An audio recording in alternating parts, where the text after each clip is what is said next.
In December of 2019, a fatal virus began developing in Wuhan, China. The world erupted. Some suspected it was nothing to be concerned about. Others began to fret for their lives. But no one could have expected that it would grow into the mass world crisis that it became. The virus spread to Europe, then to the United States. It overtook the world. Governments worked hard to prevent the spread. With such a terrible virus going on, and so many things happening, it's hard to find any hope. In order to find encouragement and the hope that we have in this dark, confusing time, I set out on a journey to find this hope. Churches and nonprofits around the world have stepped up to help those in need. The homeless, the jobless, the refugees, and everyone in between.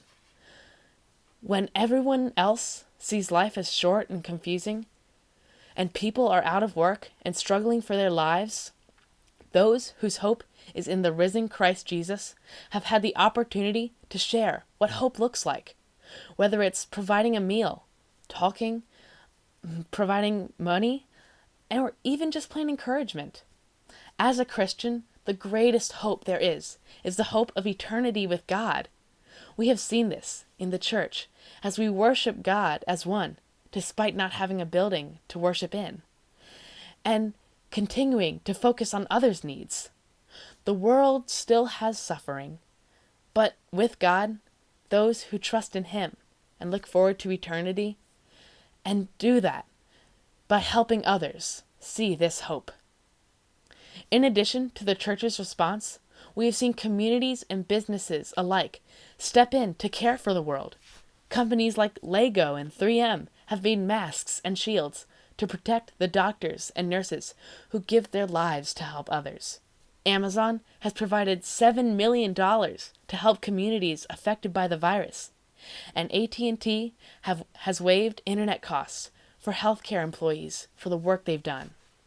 For those who cannot provide food, M&T Bank Stadium in Baltimore has opened up to provide that food, and countless other food drives have opened up to provide food for the homeless and those who can't afford it, with donations pouring in from churches and individuals. It is important to put others first, as Jesus says in the Bible, to help comfort those who don't know what to do. As the virus grows stronger, the people have fought back. We have adapted and adjusted to our current circumstances in order to come together and fight as one. But we wouldn't be anything without the delivery workers, doctors, nurses, and grocery store employees who've worked tirelessly to do their part in stopping COVID-19. The doctors and nurses have given up living with their families at home in order to help those in need.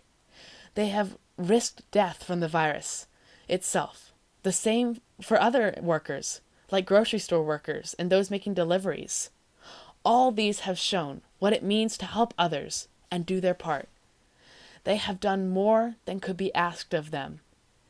And in the hardship of it all, they have made the most of it. As we the people have placed others' needs above our own, we see more and more good come out of the darkness of COVID-19.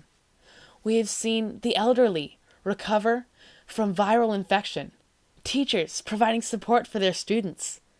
Even celebrities have stepped up and helped to share the hope in this time, such as actor John Krasinski, who started his own news network via YouTube called SGN, which stands for Some Good News. People at home have made masks by the dozen for those who need them, like the healthcare workers. Children have put up street chalk to encourage others. Because of the efforts of everyone of these people, we have hope for reopening. The curve of the virus is flattening. States like Maryland have received improved testing from South Korea, and many others are doing their part by staying home and setting precedents that speak volumes. So, what do I think of all this? Well, it's been hard. At the beginning, I thought the virus was just something far off in China, but it turned out to be way more than that. the reality came crashing down when schools closed. I remember feeling devastated. That night, I talked with my best friend. He and I exchanged thoughts about the whole thing. We were both so confused. Suddenly, just like that, everything changed. But even still, we didn't forget that we know the God whom the wind and waves obey, and that He is the same God here in our midst to help us through our troubles. Even as the virus entered my country, my state, and even my county, I've remembered and come to grips with the fact that this world is not my home. Because of this, my faith in Jesus Christ has been strengthened, especially during Holy Week when the virus hit hard. I was encouraged to read from the Bible. That allowed me a world of encouragement. I became excited and joyful about the hope that is the death and resurrection of Jesus, and the fear sort of melted away. In addition to this, my church has acted as an encouragement to so many in this time. We have collected donations, connected for Bible study, even over the internet, and been praying together for God to be glorified and for His hope and peace to rest in each person. It has encouraged me to know that I'm not alone. With this in mind, I began to live my life with more hope. Nevertheless, it was still crazy and heartbreaking whenever we heard of people dying or people we know suffering from the virus. That's the thing about world crises. They have ups and downs. In World War II, the world suffered under fascist regimes. Heck, France fell to the Axis powers before the victory was won. The same thing is true now. We have our downs, but we have confidence that things will get better. At home, in response to the virus, everything transferred to online education.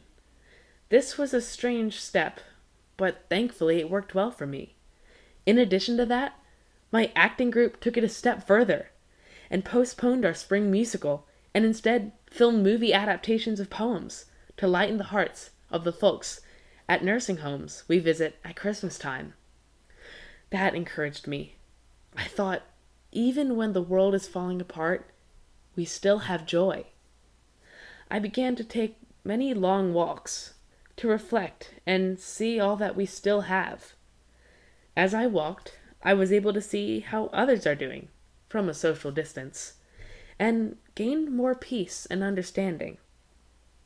My community has done so much to comfort others with chalk drawings and community art boards. Those have provided a lot of hope in this dark time. When the quarantine was issued, I helped my dad transport his video production business to our house. That was a sure blessing that my dad still had a job and a business. Things were tough the first few weeks, but God provided jobs for my dad to make COVID-19 announcements and build websites for people. It felt strange to have COVID-19 in every aspect of my life, but we came through. My family spent lots of time together. However, it's been tough, and there were many times when we felt super stressed. I realized that I have many things to work on in my own life. Many times I've gotten angry at my family, chose to waste time rather than use it, and have often put my needs first. This pandemic has shown me that the needs of others are greater than my own needs, and that it is my duty to help and to set good precedents. Even when I become annoyed with the quarantine, I know that the government is trying to slow the spread, and the more we listen, the sooner the virus will be stopped. Also, I'm reminded that so many other people, especially the doctors and nurses, are giving up so much more than me, and the least I can do is to do the best I can to stop the spread. I think about what this pandemic will mean for the future. Honestly, who knows what the future will bring? we can see that the world has been kickstarted into massive technological normalization and advancement. The fact that basically all, or at least most, of our business and schooling have been done online is something that will continue to develop, probably.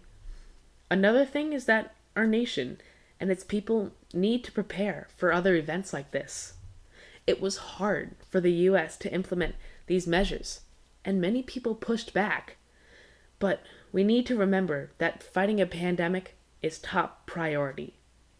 What is most clear of all, though, is that we must hold these lessons that we've learned about faith, love, fear, selflessness, and hope with us.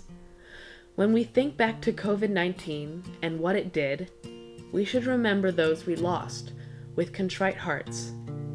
And we will show that this virus did not break our spirits, did not ruin our lives beyond repair, but that it brought us closer together, showed that people have good in them, that we are willing to do our part in helping others, and that at every stage of hopelessness during the darkness of COVID-19, we never were without hope.